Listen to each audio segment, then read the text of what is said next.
inside, shoots. It's there!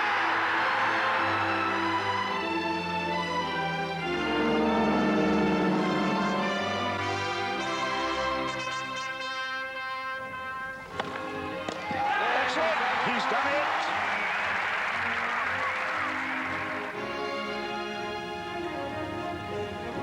Looks good. Oh, yes.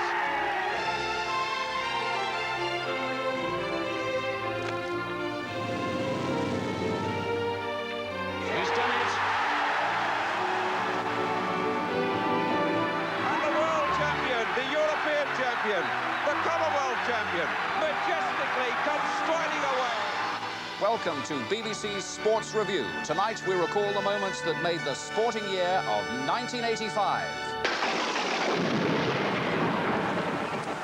It's been a year when the storm clouds gathered over our national game of football, when unprecedented violence tore the sport apart. But the Irish found football's silver lining. And they had a brilliant year in boxing and in snooker. Hey, boys, you go there, we'll cross it. It's also been the year when a young boy became a superstar. But even while winning Wimbledon, he didn't let us forget he was just 17 years old. It's been a year when a great master called it a day. A year for breaking the barriers of time and of breaking the barriers for courage.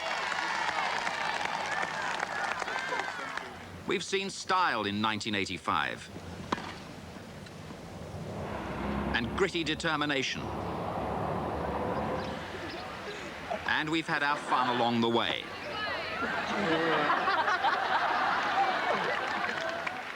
It was a year for sometimes winning from behind.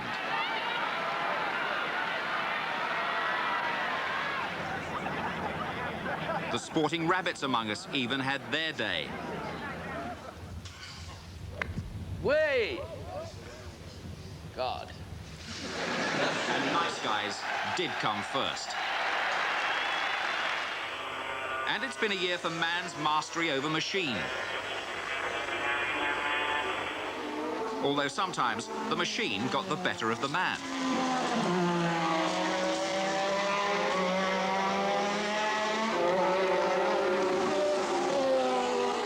And on one occasion, got the better of two men.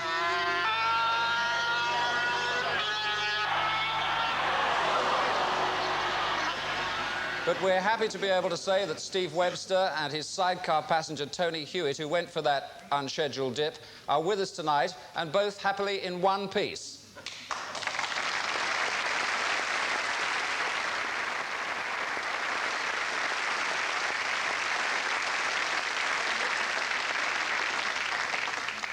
Tonight they came by bus. Good evening. We're delighted you can be with us for this live celebration of the sporting year. I'm in distinguished company here because we're privileged tonight to have as our special guests many of the stars who, down the years, you've chosen as the sports personalities of the year. Old Henry's here. It's been a few years since you were here, Henry. It is, and very nice to be back in this. Come on, bundles, isn't it? We've got the paint out. You, of course, won the title in black and white and colour. Colour. Anita Lonsborough on my right. 62 was the year, wasn't it? Yes, please don't rub it in, don't be cruel. But I'm pleased to say the years haven't turned me quite as grey as you did. Lons. Well, in approximately an hour and a half from now, we'll know whose name is to be added to the list of 30 sportsmen and women who've won this coveted award. And who could possibly have forecast that the sporting year of '85 would produce so many outstanding candidates, from track and field, from golf, in boxing, snooker, cricket, and, of course, elsewhere. Now, to present this award later on, we're honoured to have with us a man who refereed the 1934 Cup final, and he's been to every one since. He was president of FIFA when England won the World Cup, and it's especially fitting that he's here on the night that the World Cup draw is being made in Mexico City, 90 years young, Sir Stanley Rouse.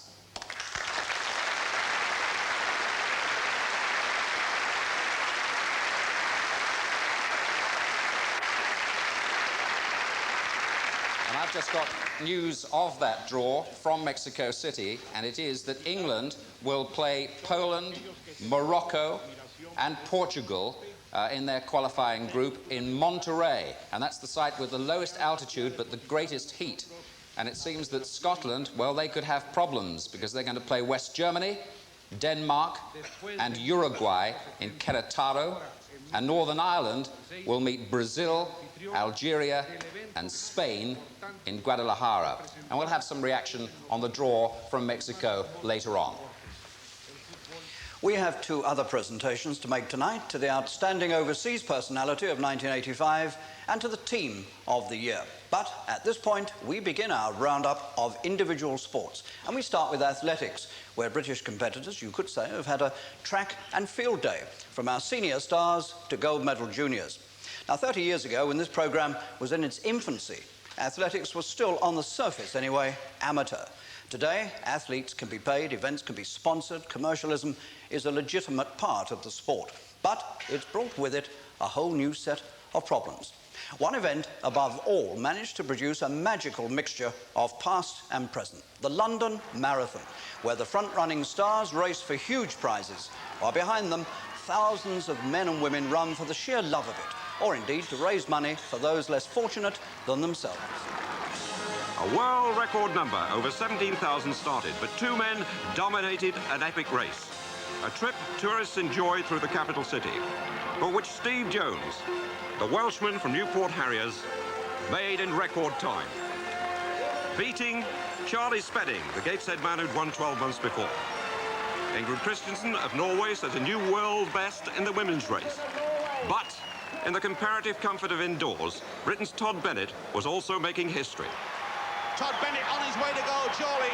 He really is running magnificently, and he's won it all the way from gun to tape.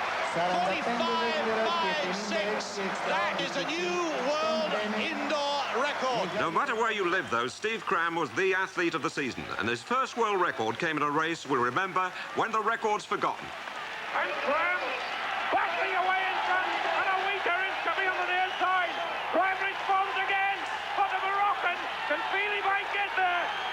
It's going to be so close. Cram wins, and the world record is gone. One of the great races ever, but the Bislett Stadium Oslo remains the magnet for record breakers. Derek Redmond, only 19, smashed David Jenkins' 10-year-old record at 400 metres. Christensen at 10,000 metres set the first of 3 world records that night. A Wheater followed at 5,000, removing Moorcroft from the record books. And then came the Dream Mile, with Cram facing yet another Olympic champion. And it's the two Britons out in front. And Cram is testing Coe. Can Coe kick off a fast pace like this? And Cram is going away. He's now 5 metres clear, and Coe is beaten. And Coe relaxes. He knows that Cram is away and gone. And the world champion, the European champion, the Commonwealth champion, the world record holder at 1,500 metres, majestically comes striding away.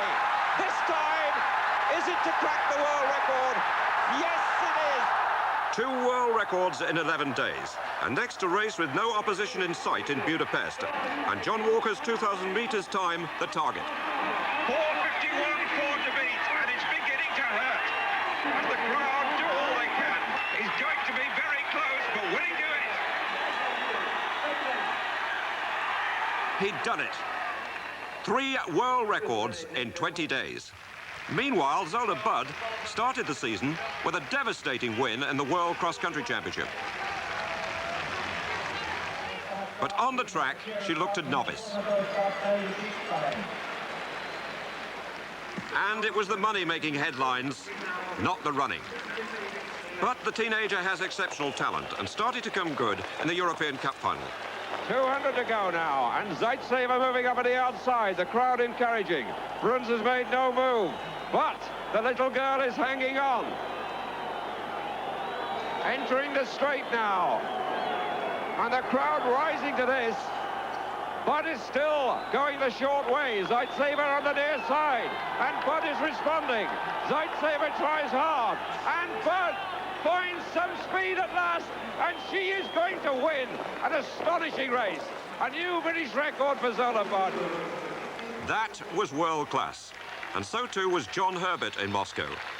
Gold in the triple jump, and a new European Cup record. while there was glory too for Scotland's Tom McKean, a superb stand-in for Coe at 800 metres. It's still Piatarski.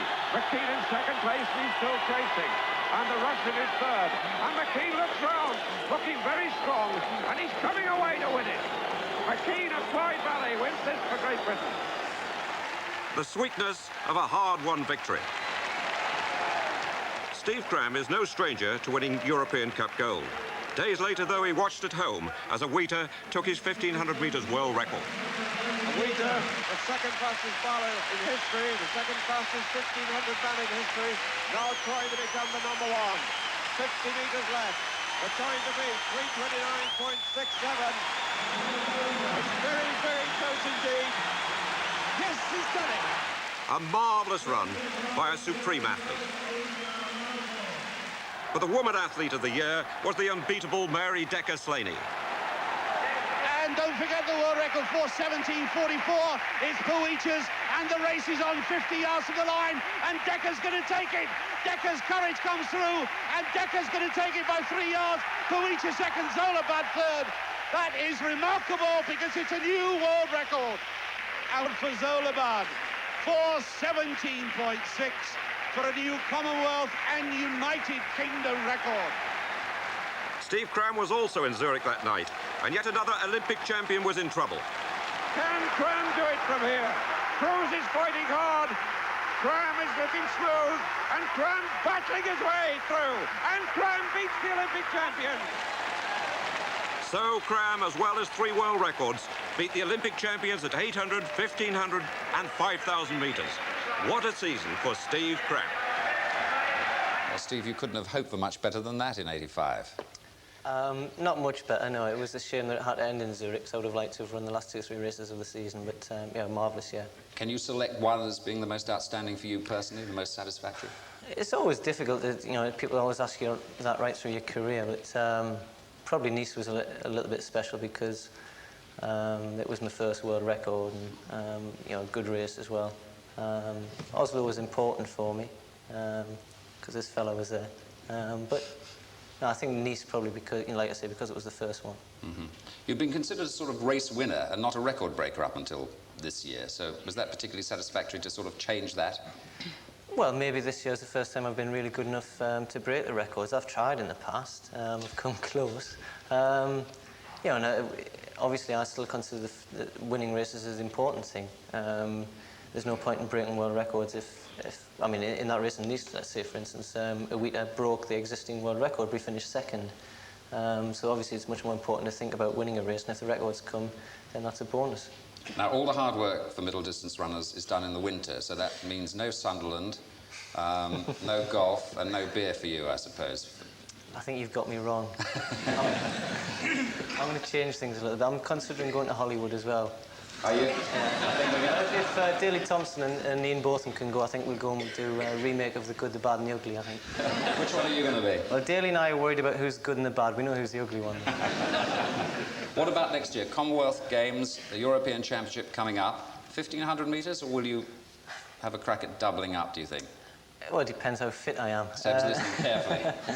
I would like one day, yeah, to run a championship 800 metres, and the programme for the Commonwealth Games this year is... it looks as though, you know, it's possible. I mean, it's always been a little bit difficult because the 800 and the 1,500 are always back-to-back, and I've always considered the 15 to be my main event.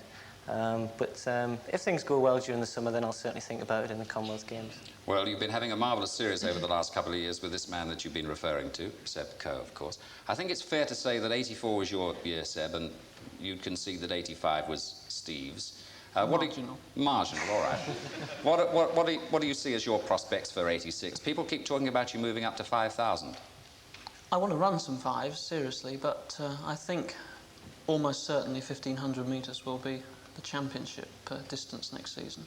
So we'll see the two of you racing in the major championships, will we? Well, I don't know if there's room for the 800. You're getting too old for that now, I tell you, give it in. You get slow as you get older. You're just jealous you haven't got a bus pass. Well, we wish you the best of success for next year. Thank you very much indeed. Thank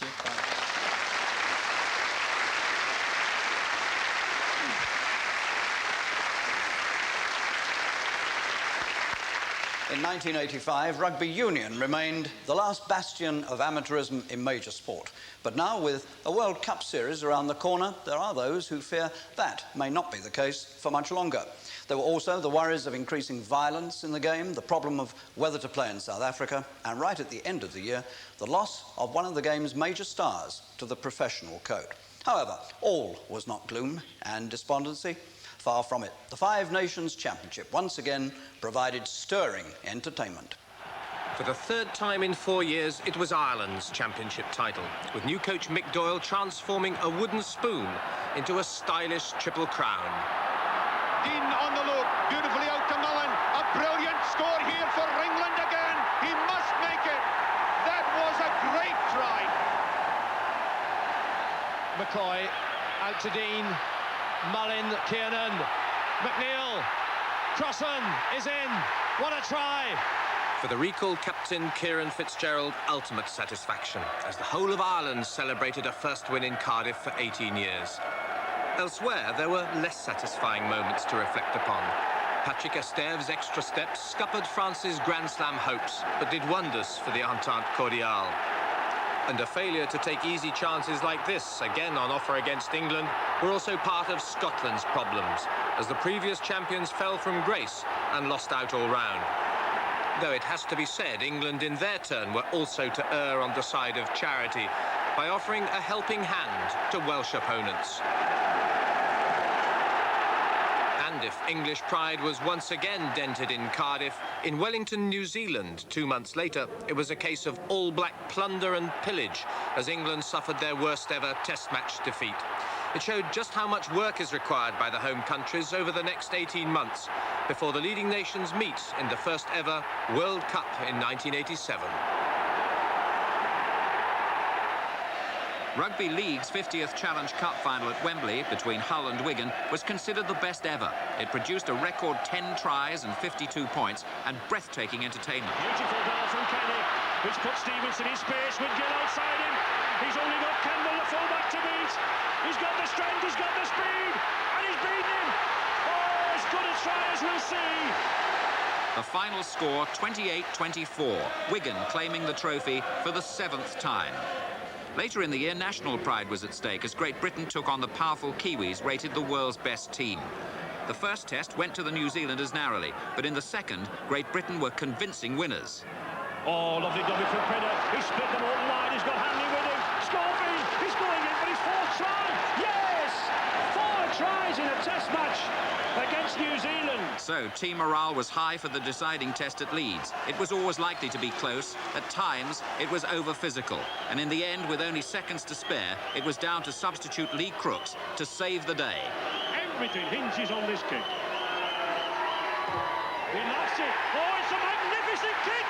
A magnificent kick! So the test was drawn and the series.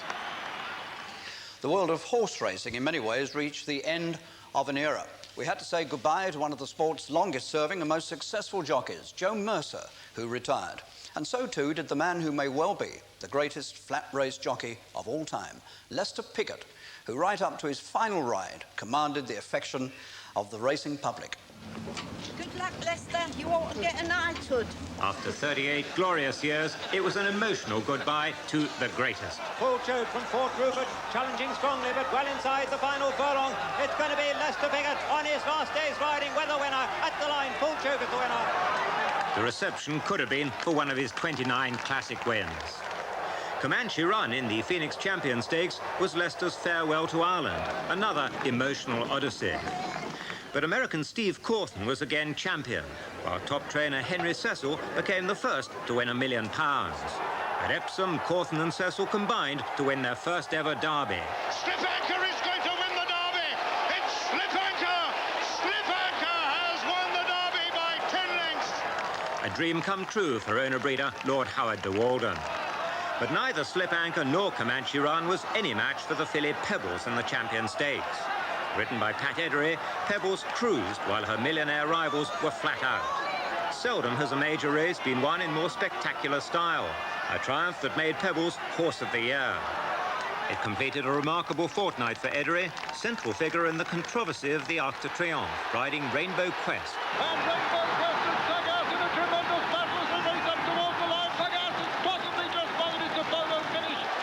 But the joy of Sagass's connections was short-lived.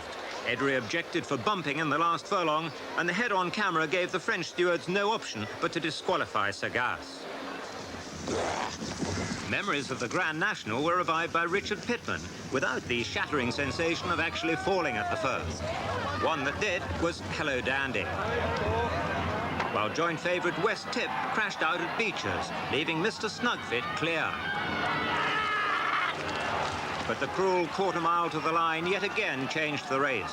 No hope a last suspect, whose owner hadn't even wanted to run, suddenly decided it was his day. It's Mr. Snugfit from Corby Irwin, last suspect, putting in a tremendous run towards the stand side. It's Mr. Snugfit from last suspect. Last suspect is beginning to get up on the near side, and last suspect has won it. Last suspect's the winner. So triumph for Huell Davis, who had never lost faith.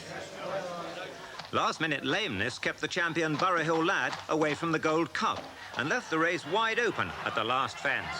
But it's Forgive and Forget, being pressed by right-hand man. As they race up towards the line, Forgive and Forget from right-hand man. Forgive and Forget is going to win the Cheltenham Gold Cup. A triumph for Mark Dwyer and Jimmy Fitzgerald. Brown's Gazette was odds-on for the champion hurdle, but the £38,000 prize was lost at the start. Always volatile, the ill-fated favourite gave away 20 lengths by plunging right off the course. That left See You Then to win at 16 to 1. See You Then has it well thrown up. Steve Smith-Eccles wins it on a chance ride. Smith-Eccles was standing in for John Frankham, injured just half an hour earlier. Now the two friends are very often a team as jockey and trainer, after Frankham's retirement in April this year. Morning, Alan. Never better. As with the incomparable Piggott, Frankham's change of role leaves a huge void at the top. Now, in the year of John Frankham's retirement as a jockey, everyone wanted to pay their respects to his horsemanship, and no one has thought more highly of John than visiting Japanese jockey Shinobu Hoshino. Or so we're led to believe. Mr. Hoshino, what is your view of John Frankham? John Frankham, 長生きして頑張ってもらいたいということです。ジョン・フランカムにはまた一緒に乗りたかったけど、また別な世界でジョン・フランカムが元気に。That's very good. Thank you very much indeed. Thank you very much. That was one of our better interviews on Grandstand. You didn't think you were that big in Japan, did you? No, what he was saying was John Frankham's been helping me with my English while I've been over here, but not as much as he helped me with his Japanese. How's the training going? Very good at the moment. I'm getting better anyway. Splendid. Good to see you here. Now, alongside John is another jump jockey, Graham McCourt, and Graham wins this year's prize for Stunt of the Year.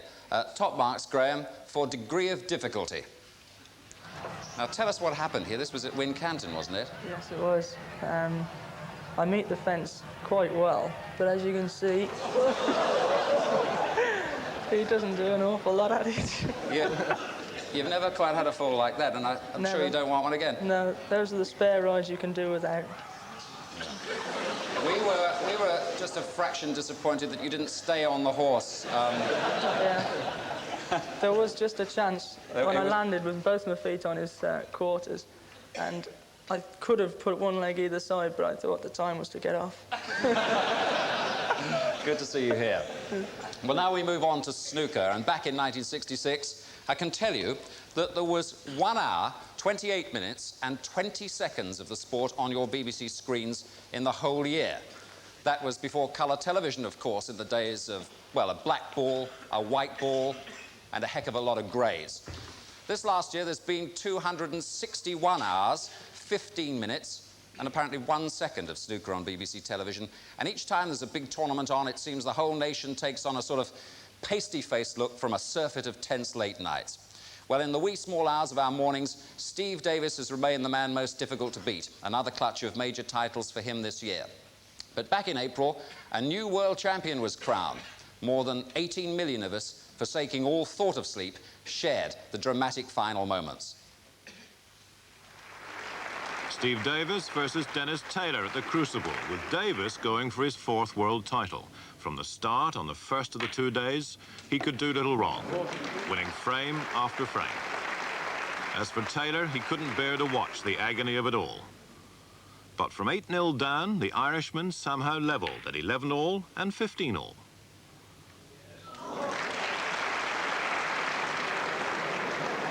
But when the next two frames went to Davis, he was inches away from the title.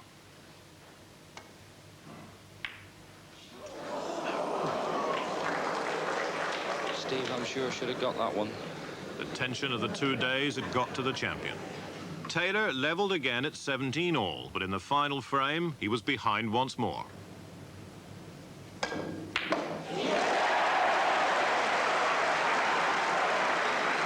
Taylor needed every ball left on the table.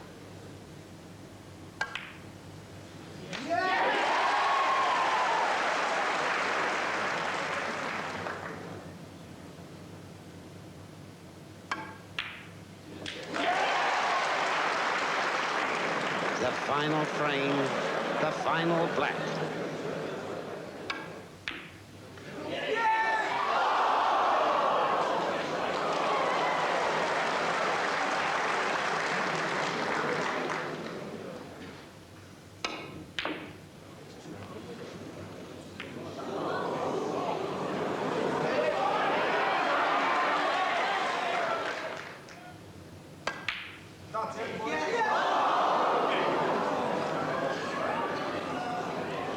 That was the biggest shot of his life. And the Irishman obviously thought, like 18.5 million people watching at home, that he'd thrown it away on the very last ball. And in stepped Davis for the title and another fortune. No.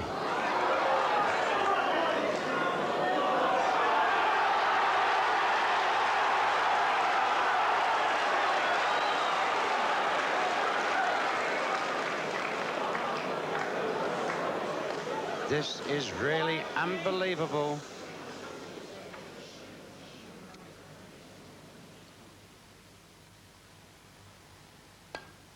He's done it.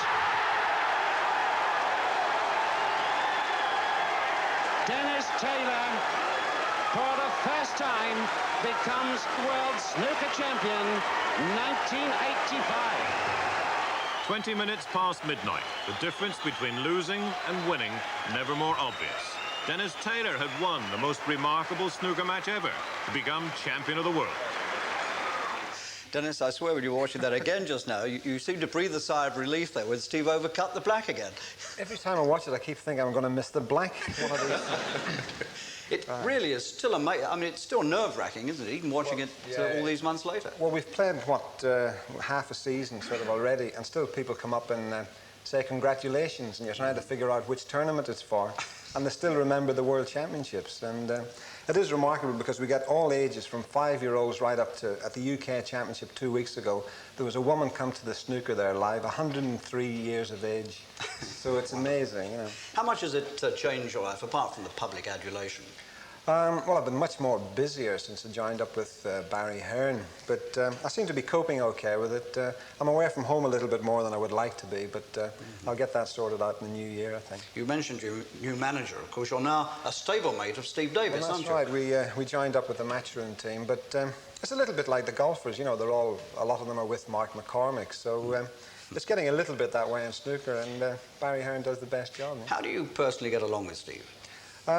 We don't sort of socialise that much, although when we go on tours to different countries, we're together quite a bit. But Steve's one of those characters, once he gets on the table, you know, he wouldn't let his mum win a frame against him. There's just one thing I must ask you. Now, if I turned my glasses upside down, could I play snooker as well as you do? You'd probably make a spectacle of yourself. Dennis Taylor, world snooker champion. Thank you very much. Thanks very much.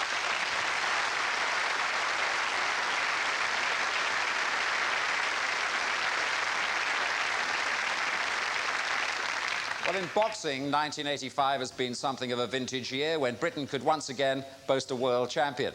And there appeared to be strength in depth, with 3 other fighters challenging for world honours. And by the year's end, no fewer than 5 claiming European championships, from 8-stone Charlie Magri at flyweight right up to the man literally more than twice his size, Frank Bruno.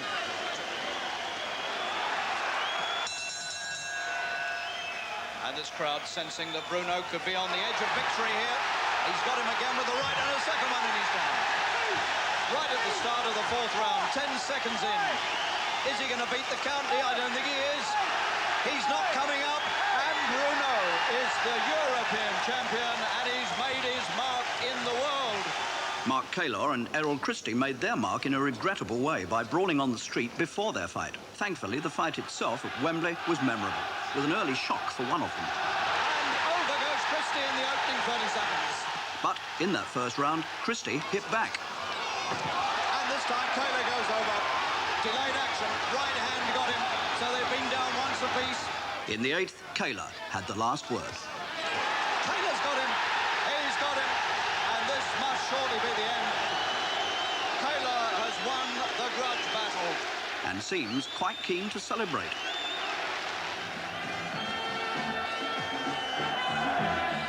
A thrilling night in June at the QPR ground in London. Barry McGuigan, challenger for the world featherweight title, is almost unable to clear a path through his own supporters. He faces the veteran champion, Eusebio Pedrosa of Panama. In the seventh, McGuigan strikes. He's got him with the right! Oh, the champion's over in the seventh. He found him with the right. Compulsory 8 pounds. Is the title about to change hands? Not quite, but 2 rounds later, the 29-year-old champion is reeling again. Good right from McGuigan, and his legs have gone. The champion could be on his way out. 9th round, and the bells come. Nobody's heard the bell, including the referee. The manager of Pedrosa's in. And Pedrosa is on very, very rocky legs as he goes back to the corner. But with the dignity and courage of the true champion, Pedrosa would never quit. Good right, he's found him with the right again. And Pedrosa's hurt. And a left and another left, and he's going. He's going, the legs have gone. It's the 13th round, and Pedrosa's on the verge of defeat again. Yet, somehow, Pedrosa survived the 15 rounds. And then we waited to hear McGuigan proclaimed the new champion. Barry McGuigan has won it. McGuigan is the champion of the world. What a night it was. The Irish roared out into the pubs of Shepherd's Bush. McGuigan stayed with his family. Your daddy's the champion of the world. A day or two later, he went home to Ireland, where they gave him a hero's welcome.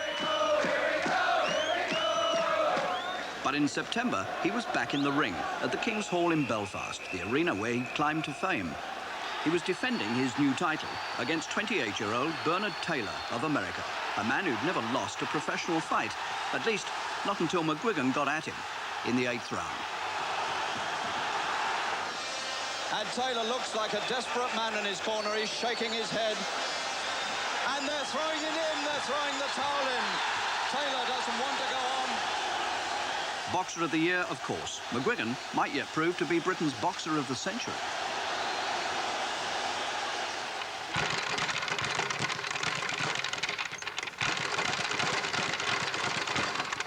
The WBA World Featherweight Champion, Barry McGuigan.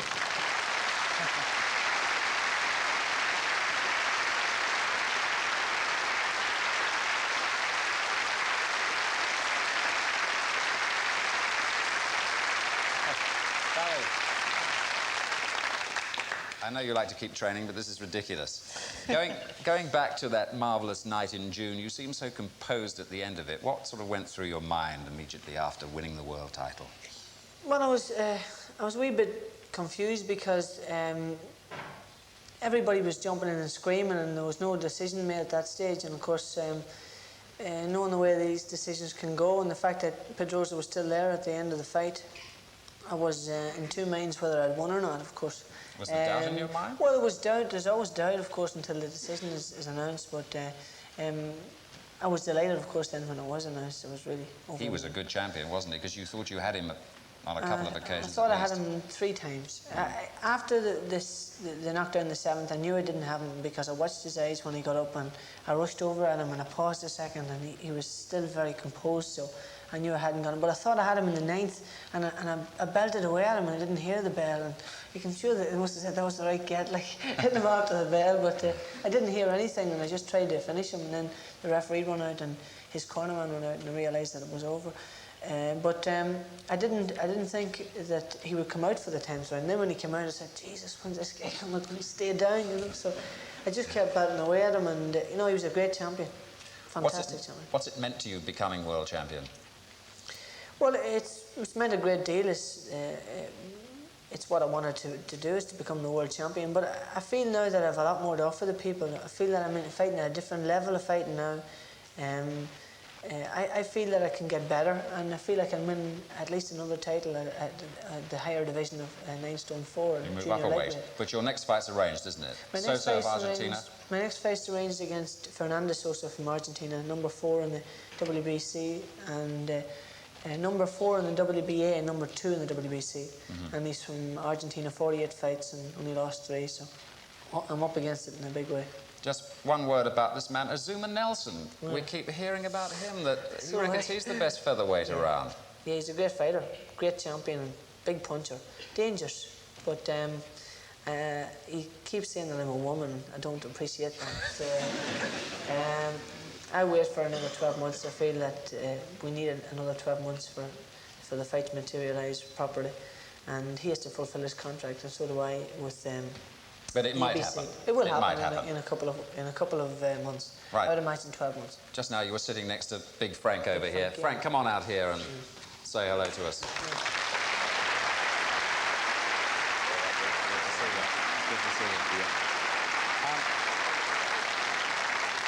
It's been quite a year for you too, hasn't it, really? Yeah. Undefeated this year, and the European Championship. Satisfied, I should think. Very, very satisfied. Now, what about next year? Because all the fans out there, they're saying, well, you know, we want him to fight for the World Championship. And I suppose you do just as badly, don't you? Right, I've got to defend my title, my European title next year, early next year. And I should be getting eliminated for the world title in the new year. An eliminator first? Well, yeah. Of the 3 world champions, there are 3 world heavyweight champions extraordinarily right now. Is the one that you'd most like to box? Michael Spinks would be the easiest one, but I'm not fussy whoever. He's a bit lighter, isn't he, than the other 2? Do you do this stuff at all? Yeah, I do you? Bit, but I'm not as good as my little tinker here. No? you just give it one usually, don't you? Or just hang on to this. Yeah. Frank Bruno and Barry McGuigan, ladies and gentlemen.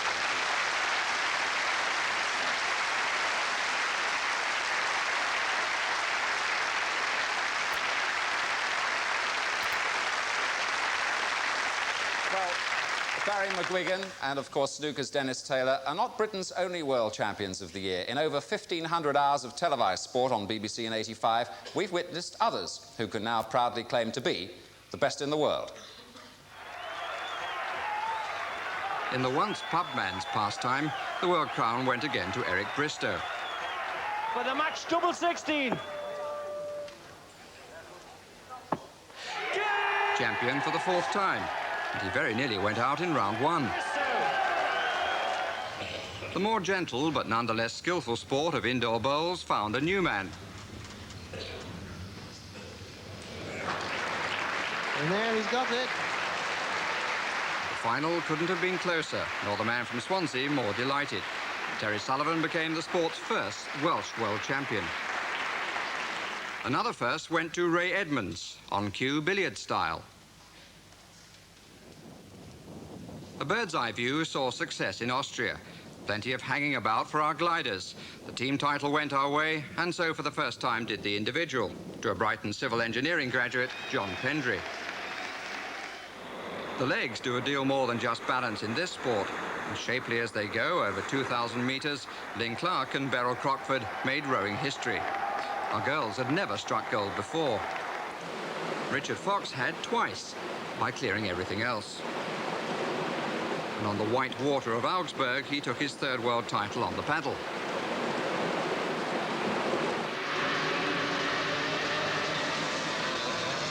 Among the heavy spray brigade, the Power Merchants, the checkered flag Formula 1 star was lowered to 44-year-old Bob Spalding of Ipswich.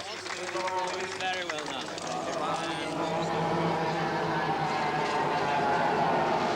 And a sign writer called John Hill kept his name and his 52 years in front by retaining Formula 2.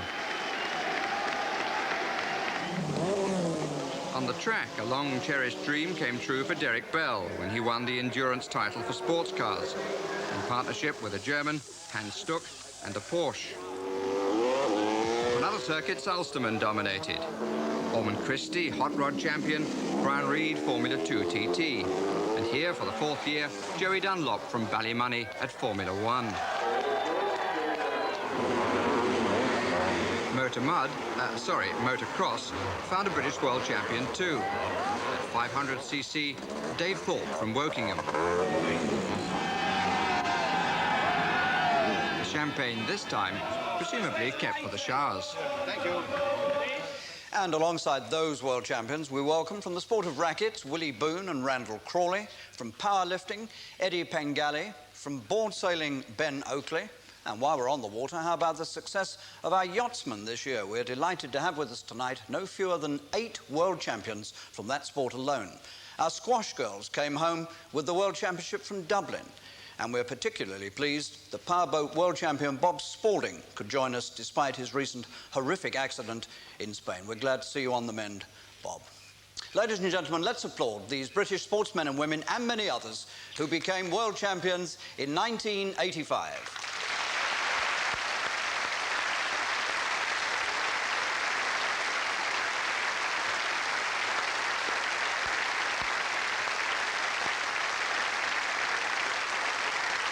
Well, now motorsport, and of course our man at the microphone is Murray Walker. Murray, as you know, brings to motor racing not only his vast expertise, but many other qualities. For example, it's very difficult to throw old Murray. Yeah. Keke, 3 very happy years with Williams, including a World Championship. Keke, 4 very happy years with Williams, including a World Championship. We do without him. So for next year's Formula 1 World Championship Series, Keke Rosberg will drive for McLaren, the British-based company who once again dominated the Grand Prix scene and took the Constructors' Championship. As for the drivers in 1985, well, the men to beat, obviously, were the McLaren team. The Frenchman, Alain Prost, runner-up for the past 2 years, and Niki Lauda, who pipped Prost for the title in 1984. Lauda's prophecy was that his teammate Alain Prost would succeed him, and Prost started the season confidently by winning in Brazil. And as Alain Prost approaches the last corner, the McLaren mechanics are already ready to invade the course, and they do so to greet him home for the 8th consecutive McLaren win. But Prost's progress was halted in Portugal. Michele Alboreto won in Canada and Germany, and by mid-season it looked as though he would be the first Italian world champion since 1953. But at Silverstone, Prost's win narrowed the gap. And at Brands Hatch, his task was made easier when Alboreto's hopes literally went up in flames. And that's it, that's it. Alboreto is out of the race. Alboreto is out of the World Championship. And it was here that fortune at last smiled on Nigel Mansell in his 72nd Grand Prix. With Father Eric there to see it, he scored his first of 2 1985 wins with a dominant drive. He is exultant, he is exuberant, and he's got every justification to be. Well done, Nigel, and well done, Alain Prost, world champion at last, and McLaren for retaining the Constructors' Championship. Motorcycle racing history was made by Freddie Spencer, the quiet American who became the first man to win the 250 and 500cc World Championships in the same year. At Silverstone, in quite appalling conditions, Spencer and Honda reigned supreme. Freddie Spencer wins the 500cc British Grand Prix for the first time in his brilliant career. Well, now, a year ago, our cricketers had just been spanked by the West Indies here, losing all 5 tests. Well, very shortly, the England team will be setting out for the forthcoming tour of the Caribbean in much better heart. The Ashes have been regained, thanks in no small part to David Gower's unruffled authority as captain and Ian Botham's unquenchable spirit. The turning point for England's fortunes came, ironically without Botham, in India back in January.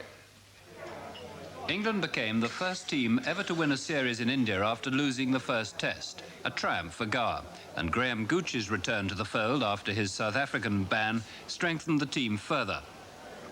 But England lost the one-day series to Australia, and there were strident calls for the captain's head. His reaction? A century at Lord's in the 3rd one-day match. Everyone, including the police, enjoyed the first test at Headingley, which marked a triumphant first home test appearance for Tim Robinson. He's got 100. A terrific performance from Tim Robinson. But even he was briefly upstaged by Ian Botham. A few more there. That's his 5th, an enormous 6. Up onto the second balcony here, right in front of us. England's 533 was the basis of a thrilling 5-wicket victory, achieved when Lawson, disgracefully impeded by the crowd, missed the final catch. Young Simon O'Donnell, the suffering bowler, swore vengeance at Lord's. And thanks to Alan Border's superb 196 and 41 not out, it was O'Donnell himself who hit the 4 which brought Australia a 4-wicket win. So, with the series level to Trent Bridge and a masterly 166 by David Gower in the form which was to light up a wet season. Very majestic, almost casually majestic. But now for England and for Botham, there was frustration. Edmonds, a good catch, and it's a no ball. The result, an overheated Botham, which required coolness and diplomacy from Gower. Rain spoiled the Old Trafford test after another of England's G-force, Mike Gatting, cracked 160. There it is, 100 for Gatting. But the weather and the admirable Border saved Australia. England's breakthrough at Edgbaston started with a superb catch by Phil Edmonds off Botham to dismissed Wood. And it continued with Gower's running out of Lawson. Through for a quick single, goes onto it quickly, and it's a good throw, and he's out, and it's a sensational start to the morning's cricket. Then more glorious batting by the England captain. That's one for the memory, and even the bowler is clapping the stroke and the century. Robinson shared the triumph, and there wasn't much time left for Ian Botham, not that he needed much. What about that? That is quite incredible. First ball, bonk for 6. So the stage was set for Richard Ellison. Well, what about that? Border goes clean bowl by Ellison, 36 for 5. Real drama. Rain seemed likely to save Australia again until the freak but surely fair dismissal of Wayne Phillips. Well, he's done him, but will it be given out? It'll need some consultation. It'll need to be something on the replay. Umpire Shepherd has given him out. And Phillips is distraught, and Ritchie at the other end is equally distraught. Well, I was very disappointed with that decision. I think that decision's cost us this match. And there's no way in the world that they could possibly tell that that was out. And in my view, the batsman gets the benefit of the doubt. Botham found himself belatedly on the carpet for the Trent Bridge incident before the Kangaroo did battle with the Lion for the final time at the Oval, where Graham Gooch was in majestic form. Full pitch, and that's just what Graham Gooch wanted, because that will surely take him to 100. Gower added yet another 100, and England's victory was hastened by a supercharged Botham. It was Les Taylor who took the final wicket. Caught and bowled, and England have won the test match. They have regained the Ashes, and David Gower must be one of the happiest men in the sporting world at this moment. And as for the West Indies, I'm sure they'll be quaking in their boots at the moment. The Nat West final once again produced a dramatic climax. they've got to run to. The last ball, Brindle to Rundle. It's out. Would you believe it? Fletcher and Essex also won the John Player League before Middlesex became county champions when Daniel bowled Giffen. And the Benson and Hedges went to Leicestershire in a year which had begun and ended so well for David Gower. Well, David Gower is right now with our successful bobsleigh team in the Italian Dolomites. But as you know, it's been well publicised enough, Ian Botham is in Hollywood, and I hope that right now he's joining us from there. Well, you've got the right gear on, Ian. I would have thought Hollywood was probably the last place to go for a rest after a long walk. Well, it's great out here. I'm the only guy I think who's come over here, left England, where it's been freezing, and come over here and found 70 degrees and gone down with pneumonia. But no, it's great. Well, you look okay. Now, how's the film world treating you? What is the aim over there? Well, as usual, the British media tend to take things out of context, but no, we've just come over really for a holiday, to have a look around, to do a little bit of business, Tim and myself, with our own company. Basically, everything's gone extremely well. Are you looking to get into the film business, though? Well, it beats working. Have you had any serious talks about it so far? Yes, we spent some time with a couple of producers and a couple of companies the other day, and it went very well. You're not going to turn up in Dynasty or Dallas or something like that, are you? No, I was hoping to do something with some taste. Well, something you did do with taste was that marvellous walk, which obviously gave you a great deal of satisfaction. Yes, well, John Border's out here with me as well, and the two of us were sort of sat back the other day and just having a beer, and we were starting to sink in what we've actually done, and yeah, it's very self-satisfying. Marvellous. Now, the West Indies to come. You've been there before. Last time you went as captain. What are your hopes this time? What can we do? We can win. No, I think it'll be a very tight series. I think on current form, you're talking about probably the top two sides in the world at the moment. And England have sort of come through that lean patch, and everything seems to be going well for us. The West Indies have been at the top for, what, I don't know, 10 years now. Maybe it's time we took over. Certainly is. Well, I hope you can hear the round of applause you're about to get. Ladies and gentlemen, Ian Botham.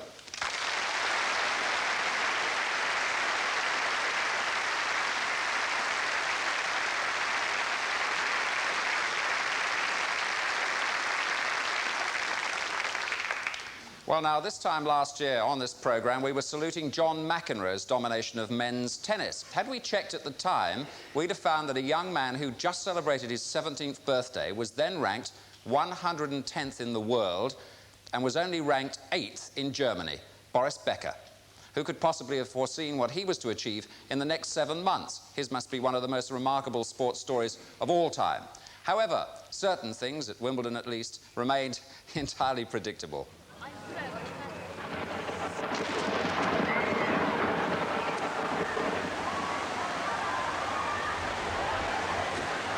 But when the sun did come out, Martina Navratilova decided to put in some grueling practice. The defending champion was on her way to her 6th singles final. Her opponent for the 5th time, Chris Lloyd, and she was in sparkling form. Martina had never lost a final, but she found herself a set down against Chris. Frustrating? Yes, but Martina rallied, lost only 5 more games, and is now at match point, stalking the famous centre court for yet another Wimbledon victory. Game, set, and championship, Miss Navratilova. She's the first lady to win 4 in a row since Helen Wills Moody in 1930. But 2 months later, a shock. Hannah Mandlikova, who years before in Czechoslovakia had worked as a ball girl for Martina, was now taking her American title away. The experience was almost too much for her. Another Czech, Ivan Lendl, took the American men's title. It was some consolation for what had happened to him at Wimbledon, where he was seeded 2. In the 4th round there, he was outplayed over 4 sets by the unseeded 22-year-old Frenchman, Henri Leconte.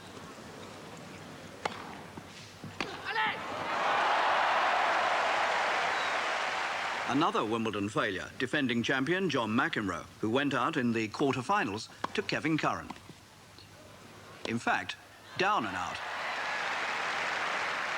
Meanwhile, peeping from the wings, a face we were to come to know well, Boris Becker, who'd already celebrated in England with a win at the Young Masters in January and another at Queen's just before Wimbledon. Now in the Wimbledon quarter-finals against LeConte, the conqueror of Lendl, the 17-year-old German, unseeded, began to astound the world of tennis. Anders Jared of Sweden seeded 5, his next victim, in the semi-finals. It seemed impossible that Becker could go on producing his magic, but he did. The teenager through to the final. Now he had a vast fan club. His parents had flown him from West Germany.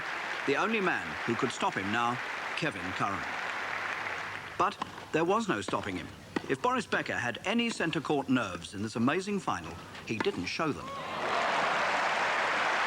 In more than a century of its history, Wimbledon had never seen anything like this young man. 17, unseeded, on this extraordinary day. The gods of tennis had certainly laid their hands upon him. He tormented Curran by retrieving almost everything.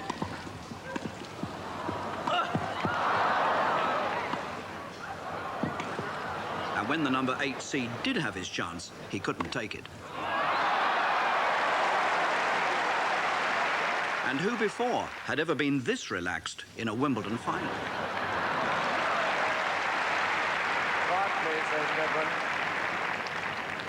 The climax. Match point to make history.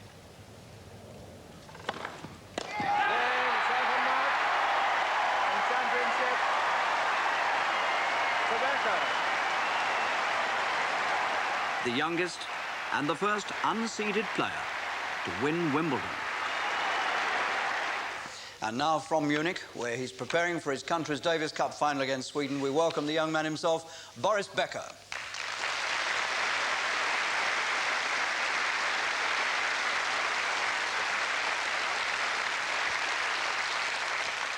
Well, Boris, you can hear the applause, and we've just been watching how you won Wimbledon this year. When did it occur to you during those championships that you could actually become the Wimbledon champion?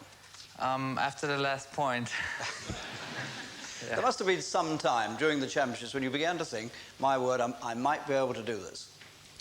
Yeah, well, I won the warm-up tournament for Wimbledon in Queens, and so I thought that, you know, that I'm playing at the moment pretty well and that I could do well also in Wimbledon. And then I went through the rounds, and then suddenly I was in the final at match point, and I made a good serve.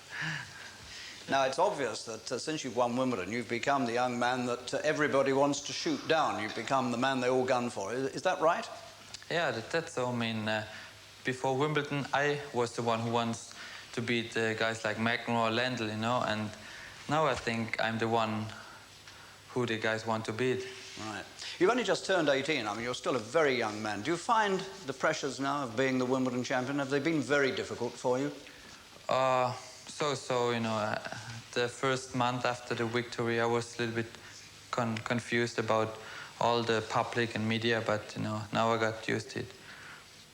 Of course, you've now got some more pressures, haven't you? You've got the Davis Cup coming up against Sweden. What's the atmosphere like in Germany over this Davis Cup final? Oof, I can't tell. I mean, it's already since half a year sold out, and not half a year. We were not in the final since, let's say, 2 months, and it's very, very crowded. So what do you think is going to happen in that final? We'll do our best, and you see Sunday evening what's going on. OK, well, Boris, I'm delighted to tell you that you have been selected as our Overseas Personality of 1985, and to make the award to you there in Munich, the man who actually runs the Wimbledon Championships, the chairman of the All England Club, Buzzer Haddingham.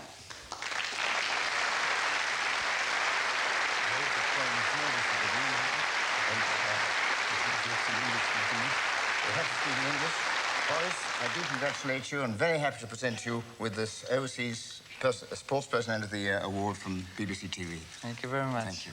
Thank you very much. Well, I'm a German and I was born in Germany, but, you know, I will never forget the 7th July, course, it seems like my second birthday there. And I like to play tennis in England very much. It's my favorite country there to play it. And I will come back next year, and I try as hard as I can not to disappoint all my friends there. Thank you very much. Thank you very much.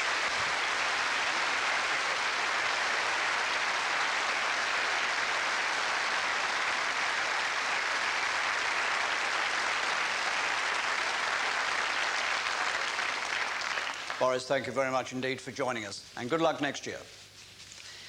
Right, now there are still many sports we've yet to mention, and still 2 awards to be made to the Sports Personality of the Year and to the Team of the Year. And very much in the running, or should I say the jumping for that award, must be Britain's 3-day event team, who had a runaway victory in the European Championship at Burghley in September. Ginny, don't worry too much about it. He's very fit. All right, thanks. Here's the gold, Russ. Lucinda Green spurring on Virginia Holgate and Priceless to the individual and team gold medals in the European Championship. John Whittaker's double clear round on hopscotch brought another gold to our show jumping team, with brother Michael, Malcolm Pyra and Nick Skelton. And John helped himself to an individual bronze as well. In skiing, the World Championships in Italy were a platform for Switzerland's Peerman Zurbriggen, winner of 3 medals, including a gold in the blue ribbon event, the men's downhill. Switzerland also took the ladies' downhill, won by their 18-year-old Olympic champion. 1:28.57, she's going to beat it. She's in. Figini. She dominated the World Cup scene, where Austria's Helmut Hoflener became men's downhill champion, and Mark Sciardelli won all 3 of the other major titles. Britain's hockey team had another good year, following on from their Olympic bronze medal success in Los Angeles with a 2nd place in the 7th Champions Trophy. An historic first ever win over India clinched the silver medal. In swimming, Adrian Morehouse remained our #1, winning the European 100 metres breaststroke championship. And Morehouse is holding on. It's going to be Morehouse for the gold, and it is. He also set a world best short course time. Over the traditional Putney to Mortlake course, Cambridge put up a valiant challenge in the best boat race for years. But in the end, it was Oxford successful again, their 10th victory in a row. The course was somewhat longer for the Virgin Atlantic Challenger, the target the fastest ever sea crossing and the blue ribbon. The 65-foot catamaran, costing £1.25 million, was skippered by Ted Tolman. But the venture was beset by bad luck, and with the 33-year-old record well in sight, disaster struck. The boat was holed and sank. The crew were rescued, and they said they'll be trying again. We come now to the sport of golf, and a significant year when European golf has very firmly placed the United States in the shadows. The decline of America from its long-held domination was first seen in the US Masters in April, when Bernhard Langer of Germany donned the coveted green jacket. It was not surprising then that hopes of a European or even British victory in the Open Championship ran high when we assembled on the great windswept links of Royal St George's and Sandwich in July. Sandy Lyle's intentions were clear from the start. Here he is chipping in at the 13th on his way to a first round of 68. But the star of that first day was Christy O'Connor Jr. 10 birdies he had in a record-breaking round of 64. That's a lovely piece. That's a beauty. The second day, and Sandy Lyle maintained the European challenge.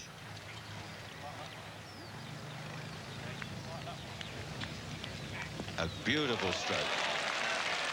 Not so Ballesteros, lucky to make the halfway cut. Thunder and lightning disrupted the third day's play, the first time the championship had been interrupted since 1977. But on resumption, the Australian David Graham maintained his challenge, his second shot to the 4th, and what a crackerjack. The short 16th, and the Masters champion Bernhard Langer, tied now with David Graham in the lead at 1 under par. Get on, baby! Super shot. The final day, and Tom Kite looked as if he was going to stride to victory until he met disaster here at the 10th. And he's thinned that through and down the other side. It's beginning to look a bit like a tennis match now. Kite was gone, But Lyle's championship suddenly came alive with this long birdie putt at the 14th. Oh, yes. What a moment to hold a putt. A good drive at the 15th. Could he play a good second and turn this into a championship winning position? Looks good, right on target. Now then, what did that put a go in?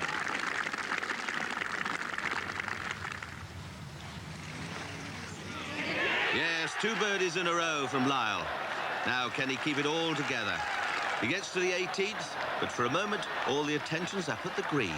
He's not taking the centre stage. We have a streaker. Not a lot of fuss about a little thing like that. No fuss from Lyle. His second to the 18th. Hit it left, I fancy. Not a dead cert to get down in 2. The gallery rose in anticipation. Would this be the first British victory since Tony Jacklin in '69? Oh, he's going to fluff it, you can see. Played the wrong club there. He needed a straighter face club. Sandy's family look anxious. What a test of character now. He must get down in no more than 2. Very good effort. Christy O'Connor calls for quiet. Well done. A 5, he has to wait now. The final pair. David Graham failed to make amends for costly errors, and it was left to Bernard Langer, who himself had squandered countless opportunities to hold this pitch to tie. And it's a good one, too. Well, what a tremendous effort. So Sandy Lyle, the nearly man who threatened so much for so long, had proved all his doubters wrong in the greatest championship of them all. Our Open champion, Sandy Lyle.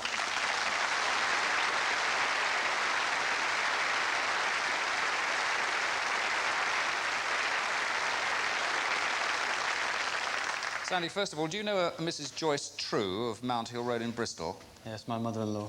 It's your mother-in-law? She sent a vote in for the Sports Personality of the Award. She voted for Sam Torrance. I'm only kidding you. She did vote for you, so things seem to be all right. How can we talk about disappointment for you, really? But there was one disappointment, which we've just seen, which was on that chip on the 18th, and you've often said you'd love to play that again.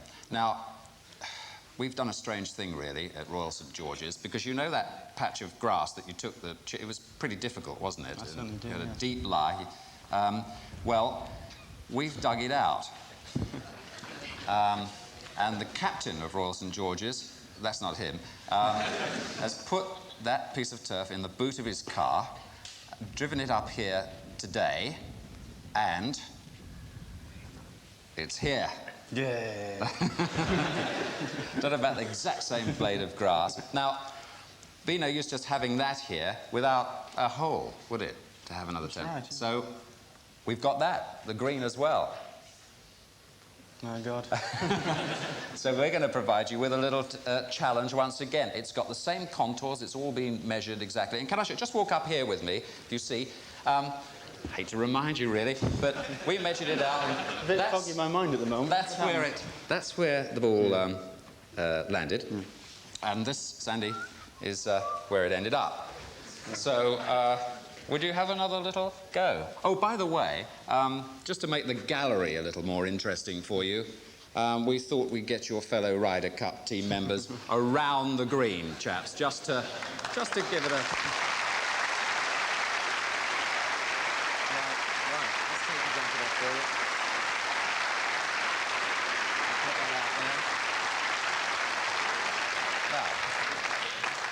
I can...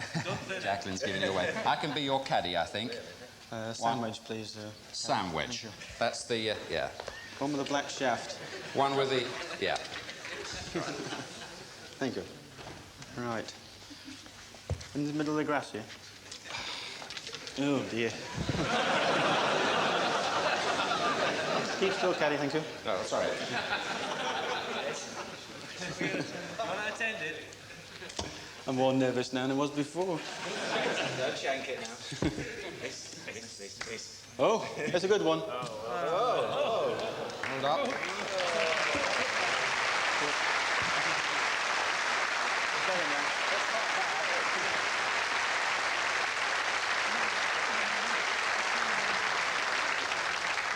Nice lot of backspin there. So you'll want this one now, all right?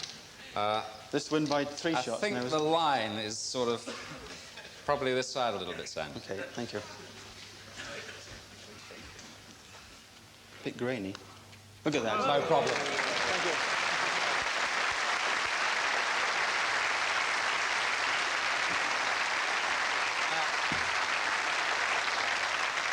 Old Sam Torrance was having a good old chuckle down there. Sam, do you want to give it a little? Come on. Come on.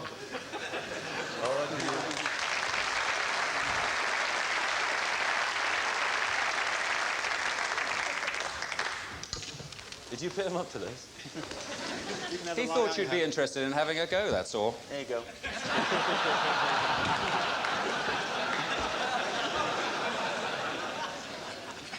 Did you get a good lie? No, that's a bad lie. Look it up.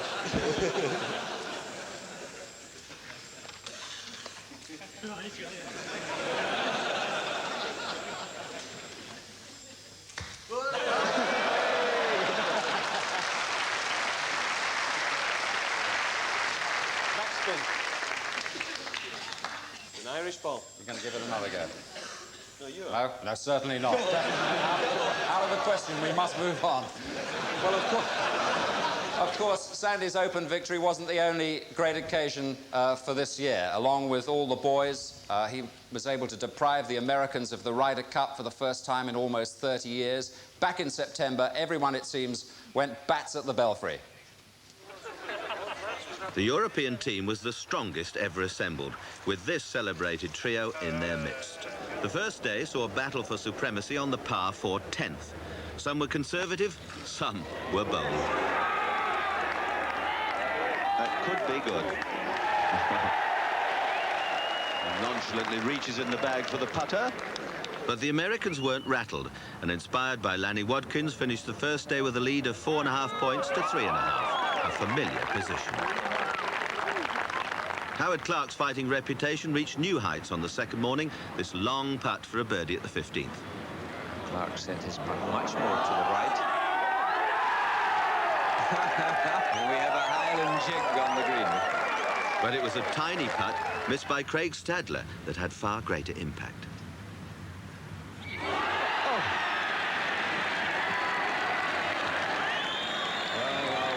all the people, what a mess and what a moment. The Europeans sensed a turning of the tide. The inspiration was there for all to see. Here's Ken Brown's second to the 16th. What a shot. Could be there. And at the end of the second day, Europe led 9-7.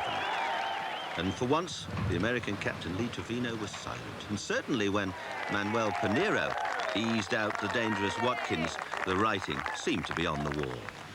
And Langer added another vital point with this flash of brilliance against Hal Sutton. The beauty. It's in, it's in. Oh! 11 points to 8, 14.5 points needed for victory. And just moments later, Sandy Lyle beat Peter Jacobson at the 16th with this long putt. Oh, the tradesman's entrance. What a lovely shot indeed, and what a putt to hole. Ray Floyd needed to win the 18th to halve his match against Paul Way, but found the water, much to the delight of the partisan crowd. 13 points to 8. Seve battled back from being 3 down, 5 to play to halve his match against Tom Kite. 13.5, 8.5. And so to the 18th, and it was Sam Torrance who was offered the opportunity to make history. Looks to have made very good contact. And that's a marvellous drive from Torrance, a massive drive. And just one more point needed to win the Ryder Cup. And with Andy North in the water, patriotism and excitement generated by the colossal Gowrie was almost too much for everyone. Waited an awful long time. It's 1957. Incredible. Sam, nice time to see me, eh? I don't give a It's going to take a long time for this to sink in. It was just fantastic.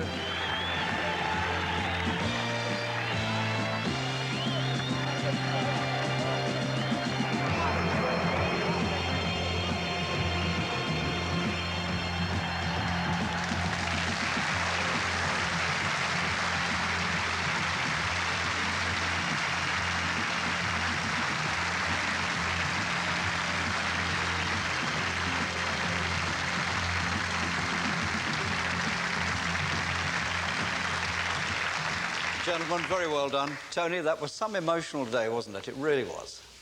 One of the greatest days of, I think, all our lives. It was fantastic. Nice to see old Sam there shedding a tear. So what are your reactions now to all that? You know, how do you feel? There's a few months gone by. Well, every time I watch that film, I still get full inside again, Harry. It's fantastic, really, and all that's left now is we've got to do it in America. Right, that's what I was going to ask you. First of all, just put us wise as to where it is in '87.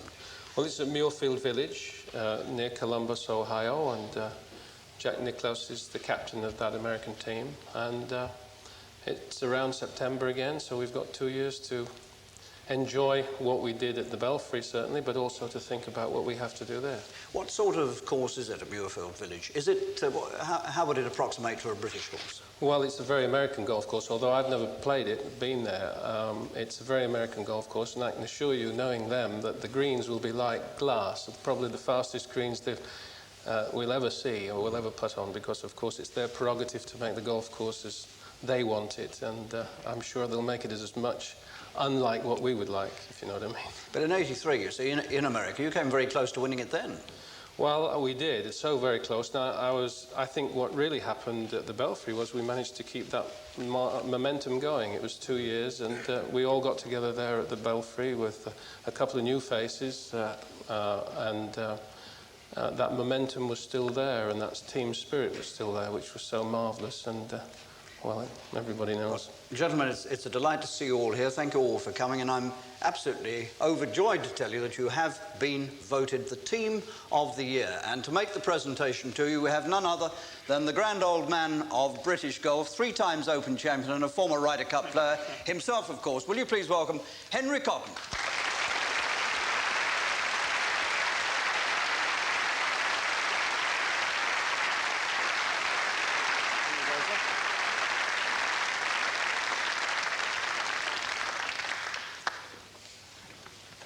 Well done again. And this is the trophy for Tony Jacklin for his team. Well done, everybody. Thanks, Henry. Thank you.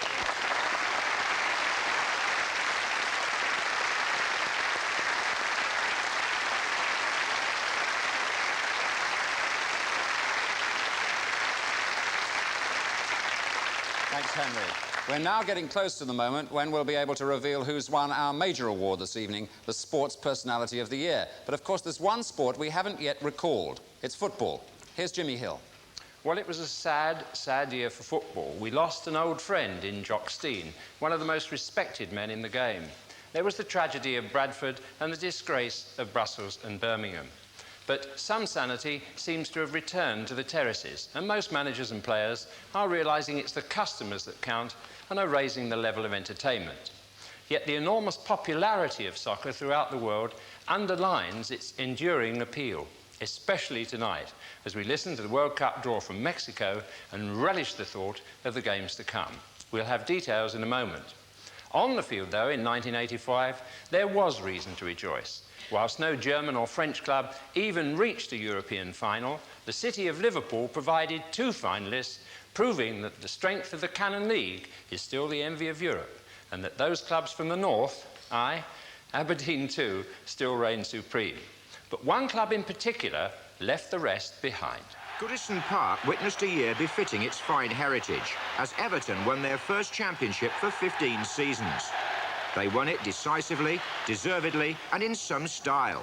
taking over Liverpool's title as the balance of power shifted somewhat on Merseyside. A rich crop of young players wore the blue shirts with pride. Stephen away from Pickering. Yes! The Players' Player of the Year, Peter Reid, piloted some devastating attacks. Well played. Reid's cross, Gray! What a fantastic goal! Spurs couldn't get past Everton or their goalkeeper Neville Southall. The Football Writers' choice as Footballer of the Year. Must be Verratti! Oh, what a brilliant save! Everton also won the Cup Winners' Cup, beating Rapid Vienna in a final free of crowd trouble. That made it 4 trophies in 12 months for Everton, and Howard Kendall was Manager of the Year. His team went into the FA Cup final against Manchester United, chasing an unprecedented treble. McGrath. Oh, mistake by McGrath. And the through here. Oh! Well, Reid has been brought down by Kevin Moran. It looks as though Peter Willis is going to send Kevin Moran off. And Kevin Moran makes the sort of history that no player would want. But the 10 men of Manchester United, galvanised by the spirit that moves that mighty club, went on to win the Cup. Whiteside shoots. It's there! United used that Wembley triumph to launch their most determined championship bid for nearly 20 years. But the banners on Milk Cup final day were canary yellow, as East Anglia turned out in force to celebrate a popular triumph by Norwich City over Sunderland. Shannon, the tackle. Oh, and it's an own goal! A lovely day for Ken Brown, the likeable Norwich manager, but a sad one for Sunderland's Clive Walker, who missed a penalty. Who would have thought that both clubs would be relegated only 2 months later? One of those who took their place was Oxford United, champions of the 2nd Division, only a year after winning the 3rd. Heberd knocks it down for Aldridge. What a good goal! In Scotland, where the death of Jock Stein overshadowed everything, his beloved Celtic got back among the honours. Good drifting ball, it's there in the derby. That victory over Dundee United gave Danny McGrain and Celtic the Scottish FA Cup. But in the league, Aberdeen retained their title. Wilson, yes, Miller. And Alex Ferguson set his sights, among other things, on the European Cup. So too did Terry Venables, having led Barcelona to their first Spanish League title for 11 years. In the World Cup, this sensational goal against Spain by Mark Hughes gave all Welshmen hope. And against Scotland in Cardiff, he had them dreaming of Mexico. But just as they had 8 years earlier, the Scots claimed from the Welsh a disputed penalty for handball. And substitute Davy Cooper scored the goal that eliminated Wales and earned Scotland a playoff against Australia. In the first leg at Hampden Park, West Ham's Frank McAvenny marked his Scotland debut with the form which made him leading scorer in the English First Division. McAvenny, he's got it. It's there, the second one. Brilliant ball. England were the only European country to qualify without losing. Haitley, Barnes, Haitley again, and he's made a chance here, has Haitley, and he's scored. Huddle is onside. And they were joined in the finals by Northern Ireland, who snatched a precious point at Wembley thanks to the acrobatics of a 40-year-old goalkeeper. And Pat Jennings pulls off a save which could prove important. And Dixon is coming in here. And Jennings has somehow got that over the top. And Northern Ireland have qualified for the World Cup finals for the 2nd successive time. And when the draw was made in Mexico City tonight, Northern Ireland were the first British team to know their fate. Northern Ireland. There they are in the top right-hand corner in Group D at Guadalajara, with favourites Brazil, Spain, who they beat in 1982, and Algeria, who the Irish will play in their first match. The next British team to be drawn was Scotland. Escocia. Escocia. And a traditionally tough task awaits them. They're Team 19 in Group E, along with West Germany and Uruguay, who both won the World Cup twice, and Denmark, many people's outsiders, who Scotland will play first. England were the 24th and last team to be drawn. Inglaterra en el grupo F. The bad news is they go into that bottom right-hand group at Monterey, where the altitude is at its lowest and the heat is at its fiercest. But the opposition may not be that fierce. Poland are old World Cup adversaries, Africans Morocco are an unknown quantity we've not played before, and Portugal will be England's first opponents on Tuesday, June the 3rd. And England were quoted tonight at 12-1 for the World Cup, Scotland at 66-1, Northern Ireland 100-1. Pat Jennings, welcome tonight. 100-1 for a 40-year-old goalkeeper. Can you make it? I think you're being kind to us, really. We like someone of that age on. It makes the presenters look that much younger tonight, but you have decided to go. Remember that Italy won with a 40-year-old goalkeeper. Is there a chance for Northern Ireland, 100-1? Yeah, I haven't heard the draw. I think I'll stay at home tonight. Put in with Brazil, but it's nice to be involved with the Glamour group. Do you generally raise your game 50% at least in a World Cup? Yeah, about twice a year, yeah. Well, in Mexico City, the draw has taken place, and we have the comments now of Billy Bingham and Bobby Robson talking to Kevin Cosgrove. Bobby, you were last out of the hat, and you're going to Monterey, where, to a certain extent, you were always expected to go. Yeah, that's right. I'm quite happy about it at the end of the day. I mean, it was perhaps a place I wanted to avoid, but, you know, you can't pick and choose. Ironically, it built up a bit of tension because we were the last team in the draw. And with two places to fill, the second choice was obviously going to be most difficult as well, which was Carpenter, with West Germany. Denmark is the fourth-placed team, and Scotland. So I was relieved to miss that one, I must say. Billy, you had a smile on your face when you announced you were going with Brazil.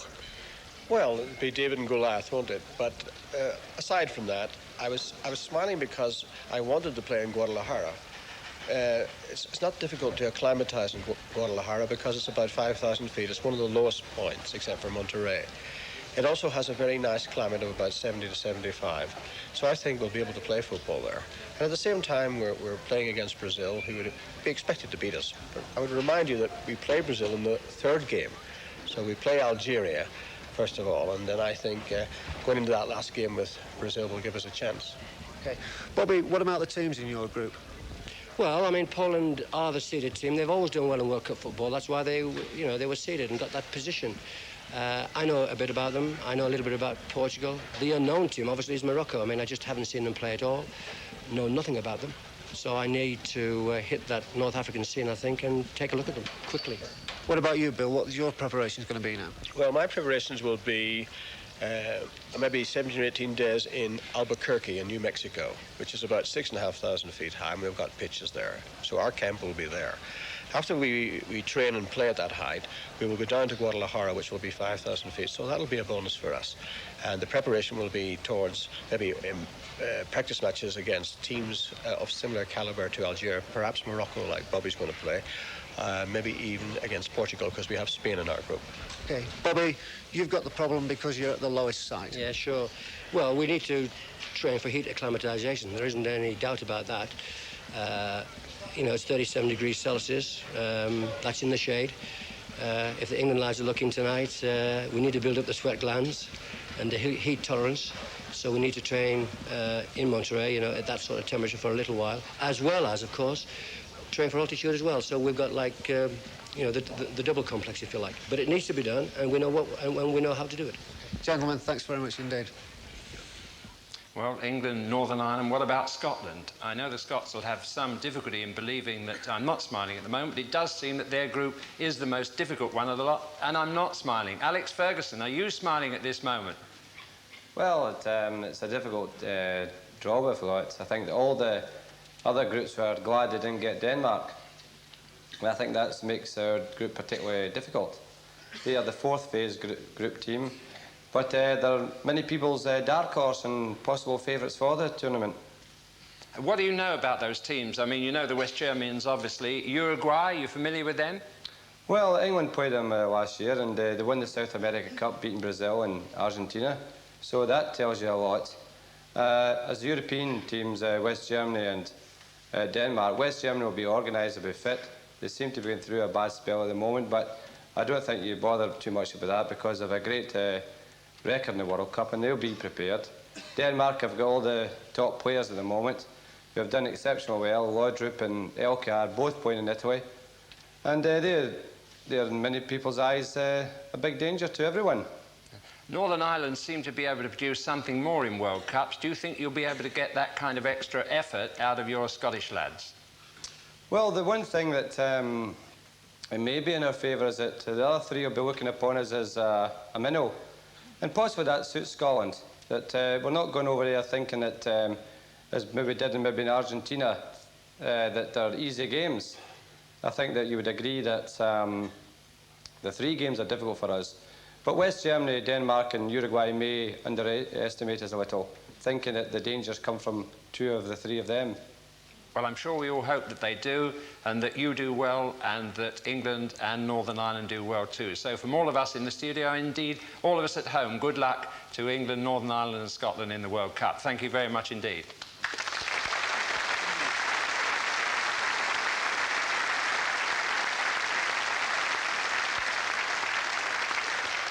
Now, as the moment draws near when we announce the name of the man or woman you have selected as our Sports Personality of the Year, just let me tantalise you a little more by revealing now the leading 6 contenders who've emerged from your votes. Steve Cram, the Jarrow Arrow as they call him, the competitor supreme. First ball, bonk for 6.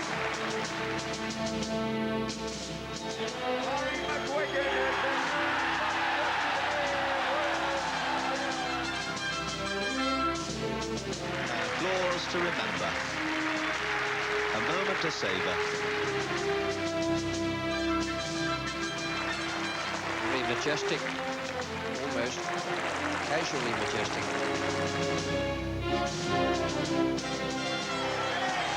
A fabulous picture of a very happy and popular man. Well, now the moment is upon us, and to announce your choice of BBC Television Sports Personality of the Year, one of the long-respected figures in international football, Sir Stanley Rouse. Sir Stanley.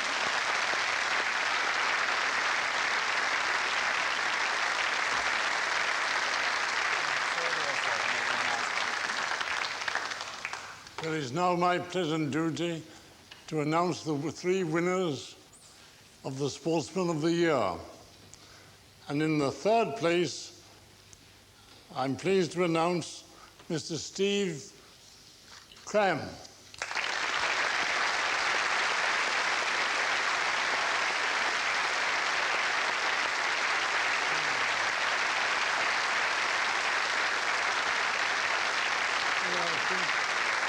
Congratulations. Lovely to see you again. Thanks very much. Want to make a speech? No. Second place. The 2nd place is Mr. Ian Botham.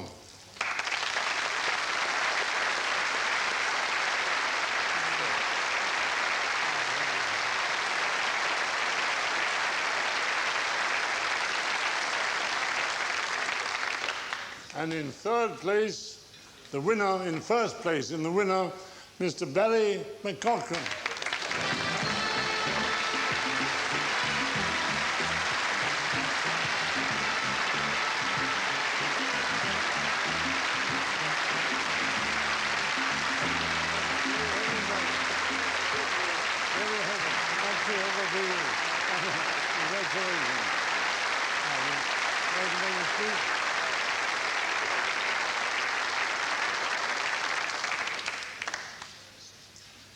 VIPs, ladies and gentlemen, fellow sportsmen and women, viewers, of course. I'm very proud to have won this award as Sports Person of the Year. It's the one that I always wanted to win and that I thought I would never win. And I'd like to thank the viewers for their support and for their votes, most sincerely. Now, to become champion of the world, the position of WBA featherweight champion, I had to have expert help, and I must admit that I couldn't have had better help, boxing help, than my manager, Mr. Barney Eastwood, and I'd like to take this opportunity to thank him. All that remains for me to say is to wish everybody and all the viewers and all the people here tonight a happy Christmas and a happy and healthy New Year.